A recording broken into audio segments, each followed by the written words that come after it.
On the day before Thanksgiving, November 24th, 2009, 26-year-old John Edward Jones arrived at Nutty Putty Cave.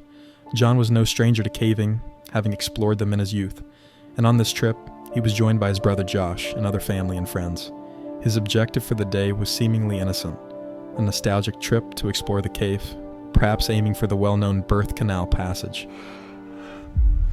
But just an hour later, John became trapped in such a position that even with the efforts of over 100 rescuers, he couldn't be saved, turning his adventure into one of the most haunting cave tragedies in history. This is the true story of the Nutty Putty Cave incident. As always, viewer discretion is strongly advised. Our story begins in 2009 in Utah, at a place known as Nutty Putty Cave. From the outside, it might have seemed unassuming, but below the surface lay a complex labyrinth of tight squeezes, winding passages, and vertical drops. It had been a popular spot for cavers of all skill levels, a place to test limits, explore hidden geological wonders, and experience the thrill of the underground. However, it was also inherently dangerous, a fact that would be tragically underlined by the events of November 2009. At around 8 p.m. on November 24th, 2009, John Edward Jones entered Nutty Putty Cave with a large group of family and friends. It was just before Thanksgiving, and they were excited for an evening adventure. For nearly an hour, everything went well. The group crawled, climbed, and explored the cave. They enjoyed every twist and turn. Around 9 p.m., John found what he thought was the entrance to the birth canal, a narrow, well-known part of the cave named for its tight space. The passage ahead seemed to fit that description, so he squeezed in and started moving forward. When the tunnel turned sharply downward, he paused briefly. It looked like it might widen a bit further in. Believing he was in the birth canal, a path he knew could be managed with patience, John continued.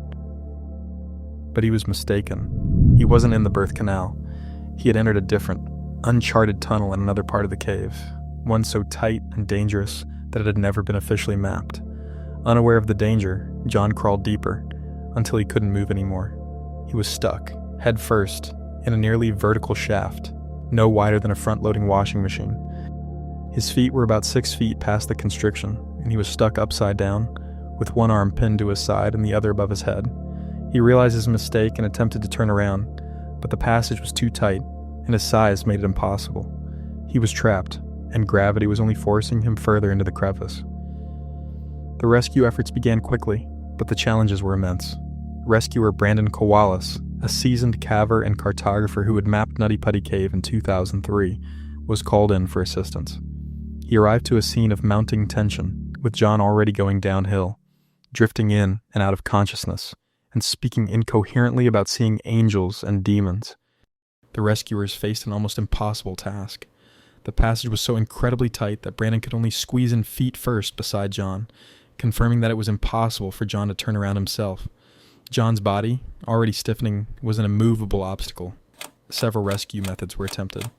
A 4-to-1 haul system was installed, but the immense friction from the numerous twists and turns in the cave passages rendered it ineffective. An anchoring bolt, crucial for the system, also failed due to being set with the wrong size drill bit, hitting rescuer Ryan Schertz in the face. Even if the pulley system hadn't failed, experts believed that if John had been successfully turned upright, the sudden circulation of toxic blood that had pooled in his lower body during his prolonged inverted suspension would likely have killed him within minutes. Rescuers also tried to jackhammer and drill the solid limestone walls to widen the passage. However, the confined space and the sheer hardness of the rock made progress excruciatingly slow, with estimates of weeks or even months to reach John. This was time John simply did not have, as most people cannot survive more than 8 to 12 hours upside down due to the strain on the body and poor circulation. John was given food and water, and his family spoke to him via radio, telling him they loved him.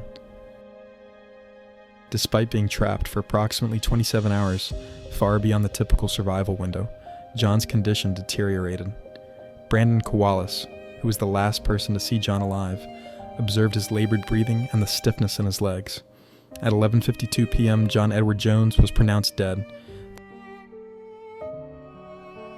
The cause of death was ruled a heart attack, ultimately brought on by the immense physical strain and the effects of poor circulation and blood toxicity from being upside down for so long. In the aftermath, the decision was made not to retrieve John's body.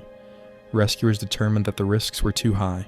His stiffened body could not be maneuvered through the tight passages without significant alterations to the cave, which would be dangerous and take far too long. To this day, Nutty Putty Cave remains John Jones's final resting place. The cave entrance was sealed with cement to prevent future tragedies and honor John's grave, effectively closing it forever. The Nutty Putty Cave, now a sealed tomb, stands as a silent monument to a man who, in a moment of fateful miscalculation, ventured into a place that would never let him go. His story underscores the thin margin of safety that exists in extreme environments and the ultimate power of nature over human endeavor. If you made it this far, thanks so much for watching, and hopefully, I will see you in the next one.